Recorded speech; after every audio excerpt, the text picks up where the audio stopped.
The Leader of the Opposition. Thank you, Mr President. On behalf of the Labor members of the House, I rise to make a contribution on this motion, which notes the retirement of the Honourable Michael Gallacher from this place after nearly 21 years of service.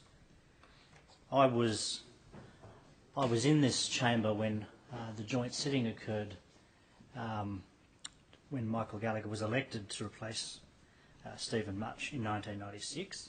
I was the Chief of Staff to the Attorney General, and even from his earliest times then on the opposition benches, it was quite clear that Michael Gallacher was a person to be reckoned with.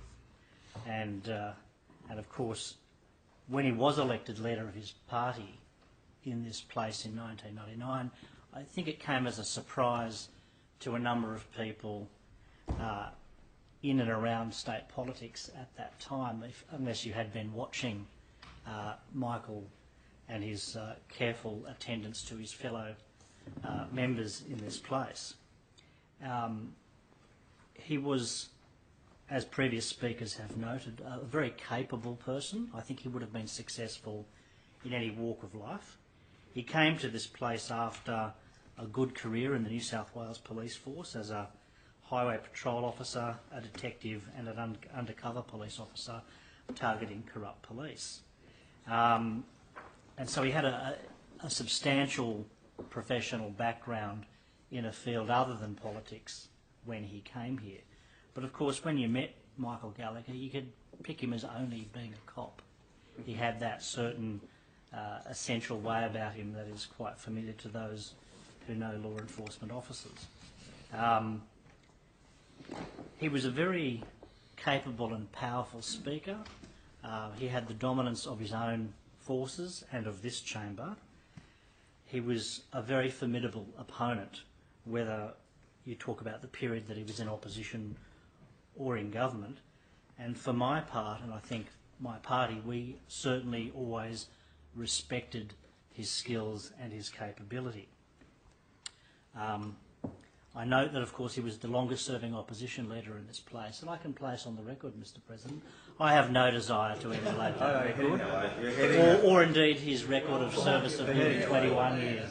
I can make the fearless prediction I will not equal him on either occasion. Today is our 6th anniversary. It is today, and I acknowledge that interjection. And I note during the period of time that Michael Gallacher was in this place as a shadow minister, he had various portfolios of industrial relations, ports, transport, as well as police. And I know that one of his regrets in terms of his ministerial career was that he was never the ports minister. I know that the Honourable Duncan Gay had that signal honour. Michael Gallacher played a very important role as Leader of the Opposition in this place, noted by the Leader of the Government as a very important office in the functioning of this place. He was, of course, a key, not just a key member of the Liberal front bench in opposition, but a key architect, I think, of the victory in 2011. I think that has to be acknowledged. He was a key operator on that sort of Central Coast and Hunter region for his party. And he definitely played a key role in not just the return to office in 2011, but possibly the magnitude of that win. And on taking office, he was not only the Leader of the Government in this place, but he was also the Minister for Police and Emergency Services, and variously held the portfolios, the regional portfolios that this government has since abandoned, of being the Minister for the Hunter and the Minister for the Central Coast, as well as briefly the Minister for Industrial Relations.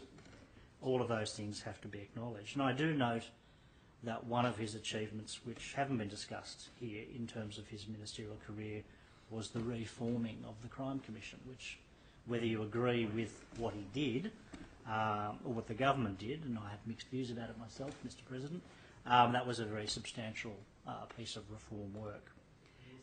And, well, I acknowledge that interjection as well. And I think removing politicians from an important law enforcement role such as that is probably not a bad idea. Agreed. And so I think that was certainly a good thing. Now, A couple of previous speakers have alluded to the difficult time that Michael Gallacher has had in recent years. It is a matter of record that, of course, he had to resign from the Cabinet as a result of ICAC's investigation of Operation Spicer, which led to, I think, 10 Liberal MPs going to the crossbench and most of them leaving Parliament at the last state election. Mr Gallacher was the last one, and I'm also not going to canvass the rights and wrongs of that matter. It's a matter of public record, as is the ICAC reports.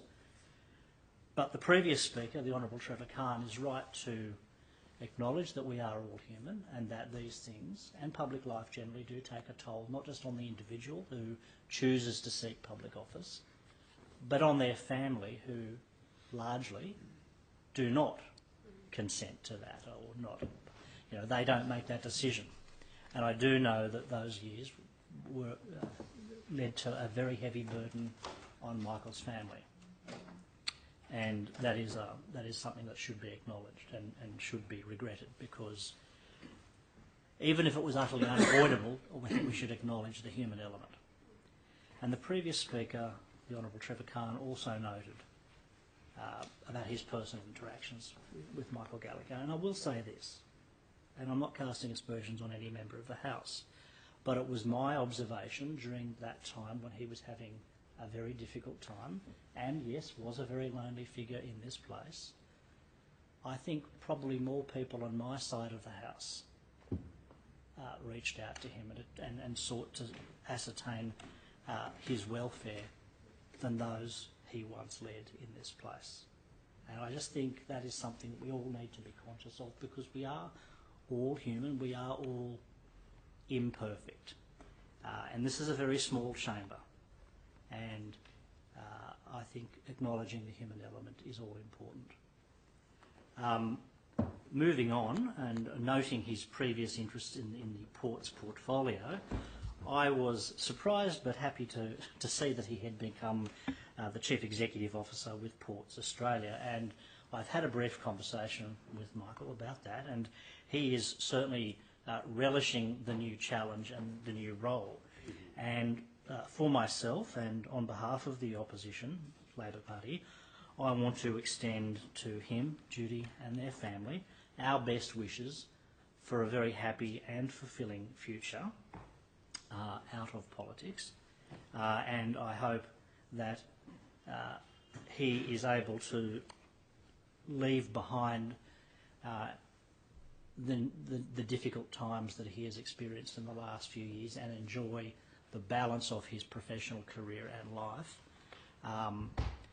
reflecting on his many achievements as a member of this House, of which he can be proud and of which his party can be proud as well. So with those few words, our side of the House certainly wishes Michael Gallacher all the best for the future.